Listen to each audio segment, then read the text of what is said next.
what is SSH and telnet and how we can configure it, why we use SSH most of the time as compared to telnet, and how stronger or how strong is the security system using SSH configuration, right?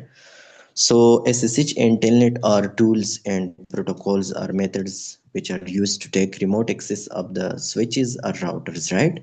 For example, this is a project that you have done somewhere in your state, Georgia, in the USA, or any other state, for example, California, or somewhere else, right?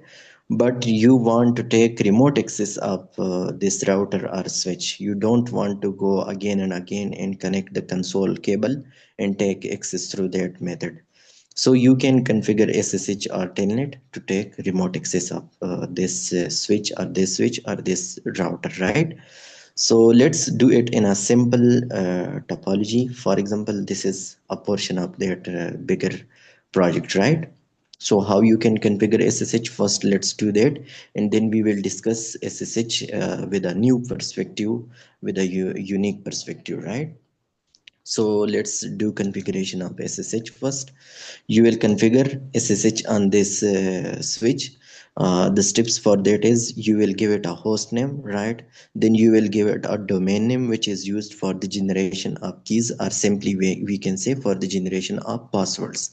Then you will configure virtual lines through which users or engineers can connect to this switch and take access of this switch, right? Then you will need an IP address to be configured on any interface of the VLANs present inside this switch.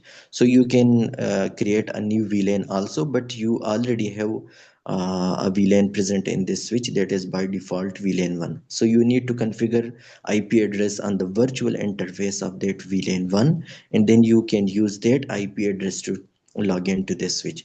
So what will be the process then when you configure this thing? The process will be you will use the IP address. After using the IP address, then the switch will ask to use the other informations, that is username and a password, and then you will be logged into this switch. So first let's configure the SSH on this switch, and then discuss that in a new perspective also, the security system, that how stronger or how strong is the generation of keys, or how strong is the passwords when we use SSH configuration, right? So as we discussed, first we need to give it a host name. You must configure a host name on this switch. For that you need to go to the global configuration mode, and then you need to give it a host name. That is, for example, I am giving it a host name of your name. So now you see the name change from switch to your name, right? This is very simple. Then you need to give it a domain name. That is the command for that for that is ip domain, the name. I'm, for example, giving it at stewards.com. You can give any name, yourname.com, switch.com, anything.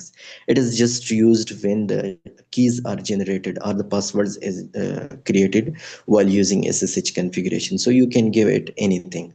I have given here stewards.com, right? IP domain name, then stewards.com. It is done. Now you need to ask the switch to generate keys, or to create keys. So the command for that is crypto key generate crypto key generate RSA. So this is the simple command, crypto key generate. So why we use this command? This command will, you are like giving instruction to the switch that generate keys using RSA technique. RSA is the strongest technique of for generation of keys or passwords. This is like abbreviations of three names of the people who discovered this method or created this method, right? So it is asking you that how many bits in the modulus. It means that how many bits longer like number you want to take, which will be used for the generation of keys. So you can select 1024 or 2048 and things like that. So for example, I am selecting 2048. It means that I am asking the switch, I am giving instruction to the switch that take a number that will be this bits longer. right? So how many digits will be in that number? I think there will be 617 digits in that number. When we convert that into binary, in binary that will be this bits longer number, right? So it is a huge number. So I'm asking the switch to select a number that will be this bits longer, that is 2048 bits longer. And then the switch will select two numbers that will be, when multiplied, will answer to a number that will be this bits longer, right? So it is like very very strong system, strong security system. So I have written this 2048, and it is like saying that generating that this bits RSA keys, 2048 bits RSA keys. So now it says that SSH is enabled. It means the keys are generated, right? The next is you must create a user name, a user account or an account for yourself through which you will be able to log into this switch, right? So the command for that is username. You need to write username. Then for example I am writing here my name, right? Then you need to configure the secret also. It will be asked when you are logging into this. So for example I am writing it is tn123. This is the secret, this is the username.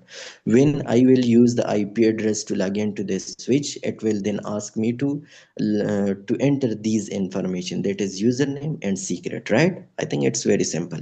Now the next command is to configure how many users can log into this switch remotely. So for that the command is line vty.